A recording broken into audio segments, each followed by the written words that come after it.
आणि यानंतर आता आपण थेट जाणार आहोत राष्ट्रवादी काँग्रेस शरदचंद्र पवार पक्षाचे नेते आमदार जितेंद्र आव्हाड सध्या बोलतायत. काहीच समजत नाही, पण दोन्ही समाज अस्वस्थ करण्यात मात्र यश आलेलं आहे.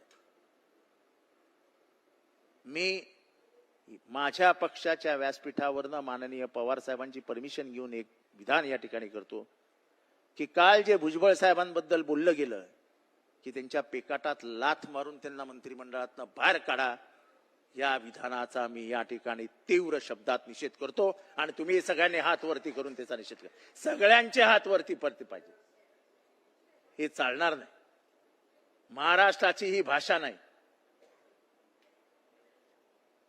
कोणतरी कुठल्या तरी पक्षाचा आमदार आपल्या पक्षाचा काहीतरी झेंडा हातात घेऊन भुजबळांची भूमिका काय ह्याच्यात मतमतांतर असू शकतात, पण एखाद्या ज्येष्ठ नेत्याबद्दल असं बोलणं. लोकशाही मराठी ऐका, पहा, जागरूक रहा.